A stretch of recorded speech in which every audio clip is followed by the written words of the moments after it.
હું કોણ છું એની મને જાણ ન કરતા. વ્રજમાં હું મારા ભગવાન તરીકેના છએ છ ગુણ ઐશ્વર્ય, વીર, યશ, શ્રી, જ્ઞાન અને વૈરાગ્ય. જ્યારે વસુદેવજી મને લઈને નીકળ્યા ત્યારે યમુનાજી ભરપૂર હતા. પહેલા ચરણ સ્પર્શ એ મારા ચતુર્પ્રિય હતા, એટલે એમણે કરવા હતા. એ ચરણ સ્પર્શ કર્યા ત્યારે હું કૃષ્ણ તો એ કૃષ્ણ, હું શ્યામ તો એ શ્યામા. મારા ચતુર્પ્રિય, મારા ભગવાનના છ ગુણ એમને દઈ દીધા.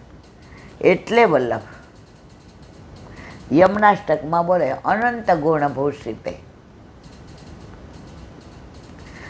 અહીંયા હું ભગવાન નથી, અહીંયા ગોવાળિયો છું, અહીંયા ગાયોનો ગોવાળ છું, અહીંયા યશોદાજીનો લાલો છું, નંદબાવાનો વાલો છું,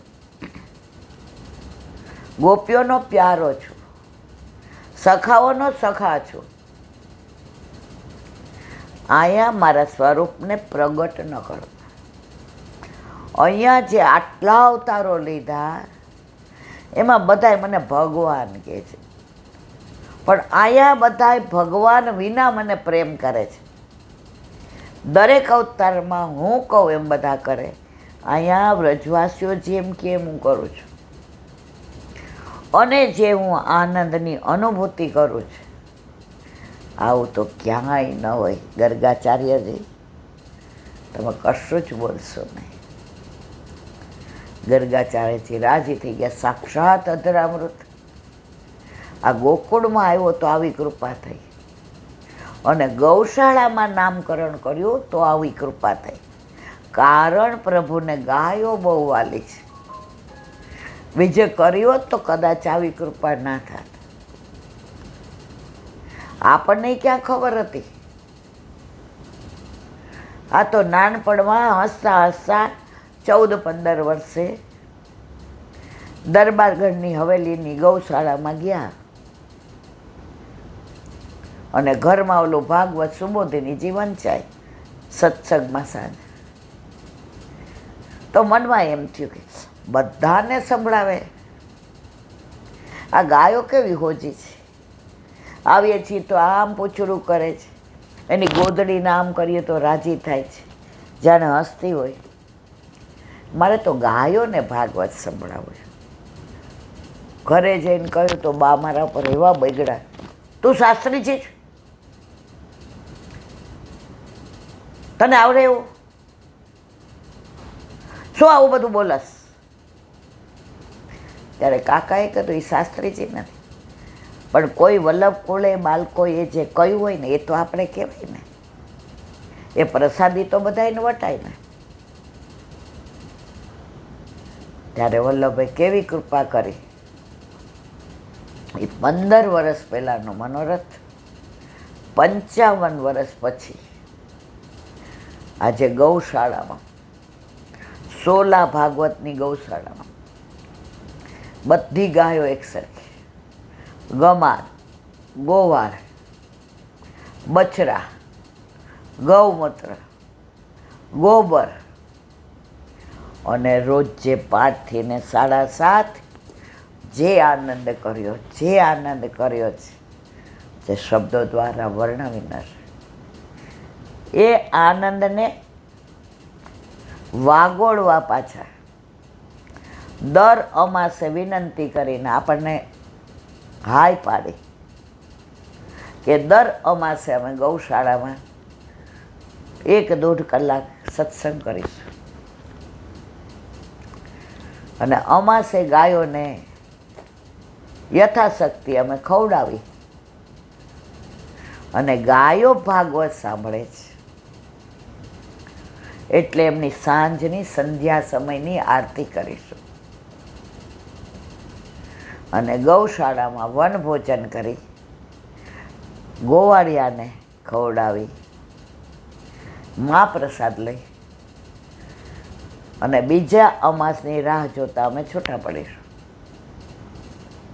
અને અમારા ઉપર વલ્લભની અનહદ કૃપા, ગાયોની અનહદ કૃપા, કે આ પાછી અમાસ આવી, 14 તારીખ મંગળવાર. આ જાહેર છે,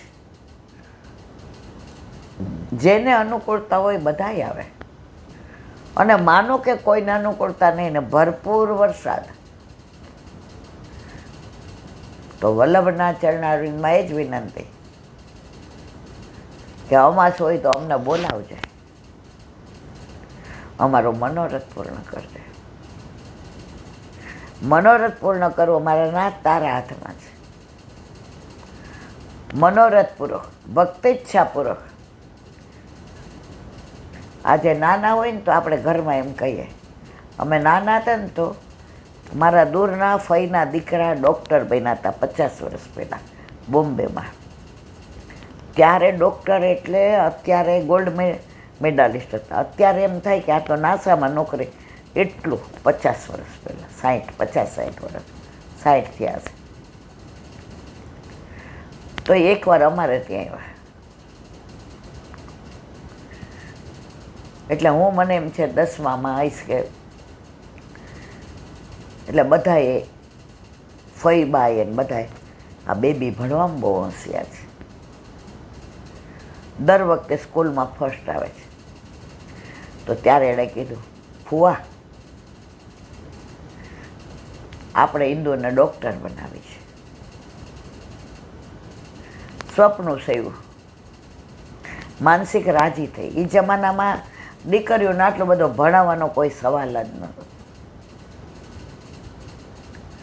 ત્યારે હું 7મા પછી શાળામાં થઈ ગઈ હતી. નોકરી મળે પણ ઉંમર નહોતી. એટલે કાકાએ કીધું, ભાઈ હવે એ શાળામાં થઈ ગઈ છે, હવે સારું ઘર હોય ને તો હવે આપણે. ત્યારે એમણે કહ્યું, એમના મનુભાઈ હતો, મામા મુંબઈમાં કરવું હોય તો બહુ સારો છોકરો છે. મારા કાકા કે આ શેરીમાં થતું હોય ને તો મારા બાજુમાં શેરીમાં મારે બેબી વિના ન હાલે. ત્યારે મેં મનમાં સ્વપ્નું છે, મુંબઈ કેવું હશે, એ ચોપાટી ને એ દરિયો ને એ પેલી ટ્રામ હતી ત્યારે. ના મનમાં રાજી હતા કે મુંબઈ કેવું હશે. સ્વપ્નું છે બધું. એમ આ એક સ્વપ્નું હતું અલૌકિક. ત્યારે કાકાએ કહ્યું કે જો અત્યારે કરવું છે ને, શું કામ ગુસ્સો કરે છે મારી બાને? એના મનમાં મનોરથ છે, વલ્લભે સાંભળો છો, એની ઈચ્છા હશે પૂરું કરશે. મારી બાના મનમાં ખટકો થતો. કાલ સવારે હવે એને તો 4-6 મહિના, 1-2 વર્ષમાં પરણાવી દેવી છે. અને કોઈ એને આવું કરવા દે? આ ગાંડા જેવી છે આવું. એટલો ગુસ્સો મને હજી યાદ છે. ત્યારે મને સમજાતું નહોતું કે આ ભક્તિ કરવી એમાં કેમ ગુસ્સો કરે છે. એ જમાનો એવો હતો. પણ ઠાકોરજી કે હું બધું સાંભળું છું. અલૌકિક મનોરથ કરીએ, પ્રભુ પૂરા કર્યા વિના રહેતા નથી. મારા વાલાએ 55 વર્ષે મારો મનોરથ આખો મહિનો બધાએ, કેટલા બધાએ મને કીધું, ફોન કરે, ઈલાબેન તમારી ઉંમર પ્રમાણે અમારે ન કહેવાય, પણ મહિનો ના હોય બેન, ધમાકેદાર વરસાદ આવ્યો, તમારી તબિયત બગડી, કંઈ ઘરમાં મહિના. મેં કીધું મેં તો વિનંતી કરીશ કે મારા નાથ તું કરાવજે. બોલ એમના ઓલામાં છે, હવે એમને કરવું એ કરે. અને ખરેખર આ જન્મમાં તો નહીં ભૂલાય, પણ ત્યાં યાદ આવે ને એવો મનોરથ પ્રભુએ. કારણ કે આ વ્યક્તિ સાથેનો નહોતો, માણસ સાથેનો નહોતો, આ ગાયો સાથે નહોતો. અને પાછી અમાસ આવી. ઘણા પાછા મને ફોન એ કેલા બેન મહિનામાં 2 વાર ન કરાય પૂનમ નમાસ? એક બેન બિચારી હાવ 20 વર્ષની ભોળી પરણીને હમણાં જ આવી છે. એ કે બધા પૂનમ ભરવા જાય નીલાબેન શ્રીનાથજી. મેં તો આપણે એ કે અમાસ ને પૂનમ 2 ભરવાનું. મેં તો આપણે ભરેલા જ છીએ. મને કે અમાસને મેં કીધું જો આપણે અત્યારે અમાસે જઈએ, ગાયોને પૂછવું પડે, ગાયો એવી લીલા કરશે તો પૂનમ અમાસે બે જઈશું. પાછું એ લોકોને અનુકૂળ હોવું જોઈએ, કારણ કે આપણે જઈએ એટલે એમને ગાય વહેલી દોઈ લેવી પડે, ત્યાં બધી સાફ સફાઈ કરવી પડે, આપણા માટે પાથરવું પડે, ખુરશી મૂકવી પડે. મારે ને તારે મેં તો બેના કાંઈ નથી કરવાનું. જે કરવાનું છે વલ્લભે કરવાનું છે. એ કે તમે આવું કીધું તો હું રાજી થઈ ગઈ. બેટ કેમ? કે તમે ના પાડી હોત ને તો મને બહુ દુઃખ થાત. મેં તું ક્યાં રહેશ? મને કે નિકોલ. મેં હે શું? મેં તને ખબર? મને કે હા હું આવતી જ, મને ખબર છે. કલાક થાય, 1/2 કલાકે થાય ટ્રાફિક. એ કે બેન એ છોડો ને, ક્યાં રહું છું? ગાયો પાસે આપણે આ ભાગવતનું લીલાહામાં, એમાં જીજીનું ભાગવત છે ને, એ તો આમ સિરાની જેમ ગળે ઉતરી જાય છે. ધીમેકથી કે મારું હાલે ને, રોજ નિકોલથી આવું અને વર્ક ટુ હોમ કરું છું. એ ભણેલી જ કેટલું કીધું ત્યારે ઊંચી થઈ ગઈ. તો મેં તો અમાસે રજા લઈશ. છોડો ને, એ બધો મારો વિષય છે ઈલાબેન. પણ પૂનમનું સમજજો. મેં તો મારે નથી. અમે ગાયોને આપણે વિનંતી કરીશું. મેં જે હમણાં જ વચનામૃતમાં કીધું, જ્યાં મૂંઝાવું ને ત્યાં ગાયો હારે વાત કરવાની, કે આમાં અમારું હિત છે કે અહિત છે પ્રભુ અમને ખબર નથી, પણ અમારી વાત તું ગાયોને કીધું ઠાકોરજીને કહેજે. અને પ્રભુ ગાયોને સાંભળે ને એવું કોઈનું ન સાંભળે. મેં તું આવજે અમાસે. મને કે આ બરાબર ન કર્યું. મેં શું? એ કે દરેક થેપલાને શાક લઈ આવે.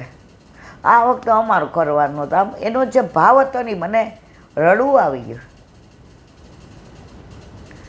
એ કે મારા મિસ્ટરે કીધું હતું કે આપણે આ વખતે પૂરી કરજે તું, હું તળી દઈશ.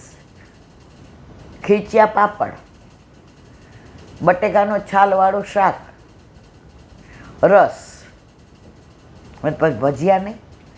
પણ નિકોલથી આવતા ઠંડા થઈ જાય ને પછી એ જે નિર્દોષતા જોઈને મેં ચાલ બીજી વાર આપણે વિચાર કરીશું. પણ અત્યારે તો આ ફાઇનલ છે કે બધાએ પોતાના ડબરા ભોગ લઈ આવવાના. પણ એક જ વસ્તુ, થેપલા ને સૂકી ભાજી, અને જેને દહીં અનુકૂળ આવતું હોય તે દહીં.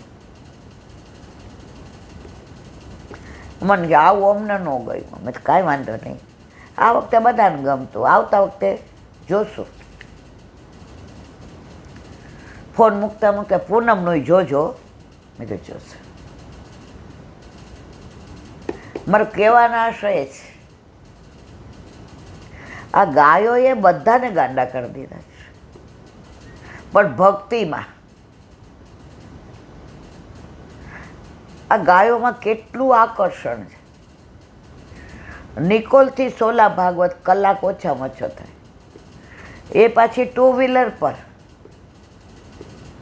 એ કે મારા મિસ્ટર તો ક્યાંક ઓલી બાજુ અપડાઉન કરે છે, એટલે એણે કીધું તું જે લઈ જાય ને મહાપ્રસાદ મારા માટે લઈ આવજો, કારણ કે ત્યાં ગાયોના ગોબરની સુગંધ હોય, એમાં ગૌમૂત્રની હોય, ગાયોની દ્રષ્ટિ પડી હોય, ભાગવત સાંભળવું હોય એટલે ભગવાનની લીલાનું હોય, વૈષ્ણવનો સ્પર્શ થયો હોય, ગોવાળિયા. મેં તારા ઘર ઠાકોરજી બિરાજ. મને કે મારા મમ્મીને ત્યાં તો કેટલા વર્ષોથી બિરાજે છે. અને ગામડા અમારે ગાય એ છે ઈલાબેન, મને દોતાય આવડે છે. તું આટલું બધું ભણવાને ને ગાયોને શું?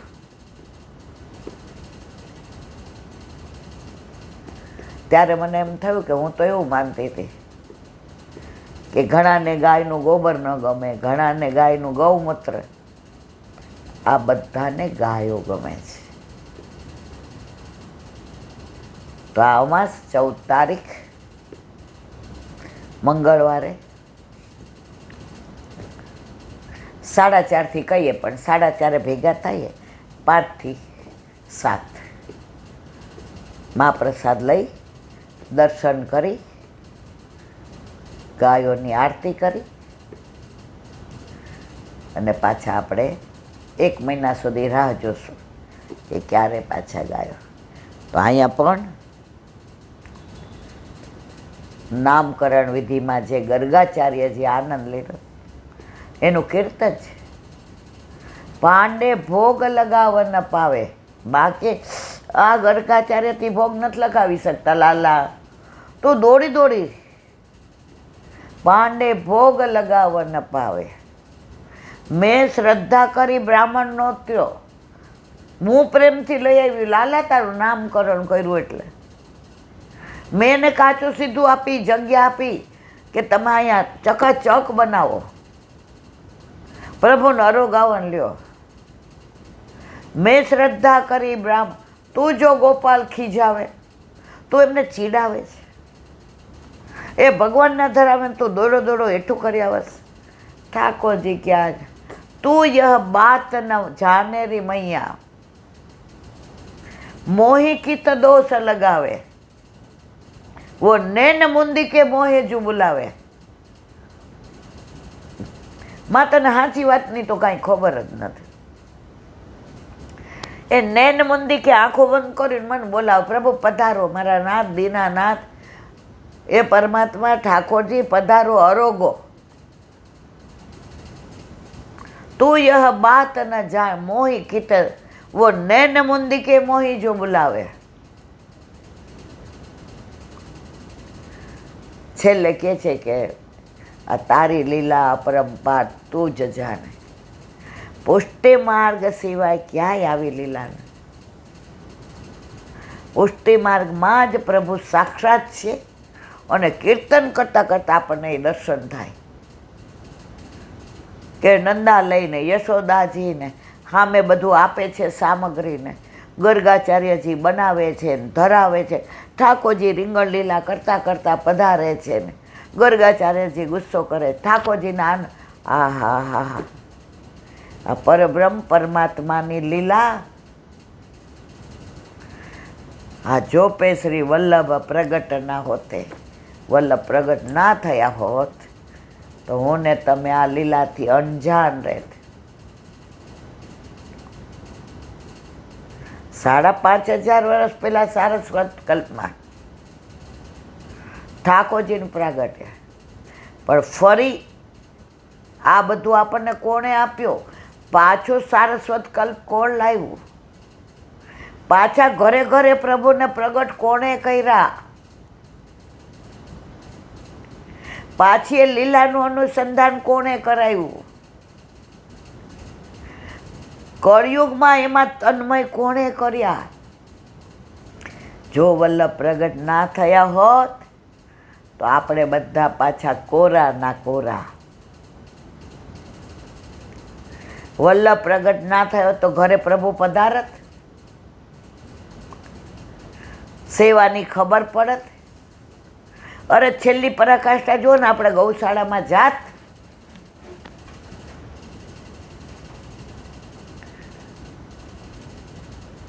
આજે નક્કી કર્યું ત્યારે આપણે 5-7 જણા. રીમા કે હું તો પિયર નહીં જાઉં 1 મહિનો, સુરત નહીં જાઉં, હું તો આવીશ જ. મેં તો કાંઈ નહીં રીમા, તું હું તાર કાકાને આપણે ઠાકોરજી. ઓલા વર્ષા ભાભી કે ના બેન હું આવીશ. પૂર્વી, ઓલા રીટાબેન, हम तो चले थे अकेले कारवा बन गया। गौशाળામાં વૈષ્ણવ હમાય નહીં. આ ગાયોનું આકર્ષણ, આ ગાયો ગોપાલને વાલી છે, આ ગાયો ગોવિંદને વાલી છે. જેનો અધિકાર હતો એણે પુરુષોત્તમ મહિનામાં પૂરેપૂરો લાભ ગૌશાળામાં. આ ગાયોની ને ગૌશાળાની વાત કરું તો બીજો સત્સંગ અધૂરો રહીએ મારા વાલા. તો આપણે બધા કેવા નસીબદાર કે 5,500 વર્ષ પહેલાં પ્રભુ ખીરકમાં જતા ને જે ગાયોને પંપાડતા, પૂંછડા પેલા કરતા, એની ગોદડીને વાલ કરતા, અરો ગાવતા, જલ પીવડાવતા, એ જ બધું આ ગૌશાળામાં પ્રભુ પધારતા જ હતા.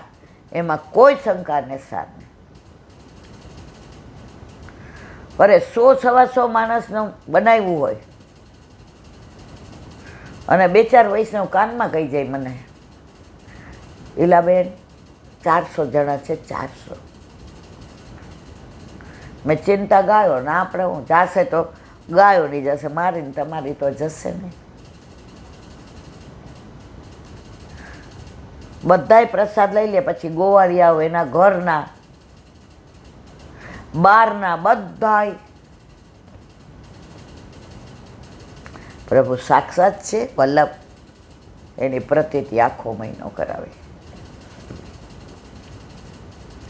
એક વૈષ્ણવ પેલું નંદ ઉત્સવ હતો એટલે મને કહેલા, બેન આજે તમે કાંઈ ઠંડુ ન બનાવતા. તો તે દિવસે તૃપ્તિને મેં કીધું તો આપણે જાંબુનું પેલું સોસ કે કાંઈક બનાવજો. એટલે નિશા કે હું બનાવીશ, રીમા કે કોઈ નથી બનાવ, હું બનાવીશ. મેં તો એક કામ કરો, નંદ ઉત્સવ છે તો ઘણું બધું બધાય બનાવો. હજી ફોન મૂક્યો ત્યાં એક વૈષ્ણવનો ફોન આવ્યો, ઈલાંટીના આ વખતે તમે ના ન પાડતા, અમારે આઈસ્ક્રીમ. કેટલો? મેં કીધું આમ 60-70 જણા હોય પણ નંદ ઉત્સવ છે તો 80-90. મને કે 100નો ઓર્ડર આપી દો. હારો. 5 વાગે ગઈ 400 માણસ ઓલા ગમાણમાં બેઠેલા ને ગાયોની જગ્યાએ ને પાછળ ને ઓલા વૈષ્ણવ તો આઈસ્ક્રીમ લઈ આવ્યા. મેં તો એની સામું જોયું. મેં કીધું હવે એના જમાઈ હતા, એ વૈષ્ણવ કરતા એના દીકરી જમાઈ કે ઈલાંટી તમે તમારે, એના જમાઈ ગાડી લઈને આવ્યા હતા. 400-500 વૈષ્ણવ હતા, બધાનો આઈસ્ક્રીમ. અને એવા રાજી થયા કે આટલું હું 40-45 વર્ષનો થયો. આ ગાયો પાસે મનોરથ આજ પહેલી વાર. મેં કીધું મને તો એમ હતું 100. મેં કે તમે કાંઈ ન બોલતા ઈલાંટી. આજે આ 500 જણા એટલે અમારી જિંદગીનો મોટામાં મોટો મનોરથ. એક બેન તો માલપુઆ લઈ આવ્યા કીધા વિના. આપણે તો અહીંથી બધું લઈ જ જતા હતા. મેં તો આ શું? એ કે પૂછ્યું તમે હા ન પાડો. નંદ ઉત્સવમાં માલપુઆ જોઈ ને ઈલાંટી. આ બધું કોણે કર્યું? આપણે. આ ગાયો જેને વાલી છે, ગોપાલ ગોવિંદ,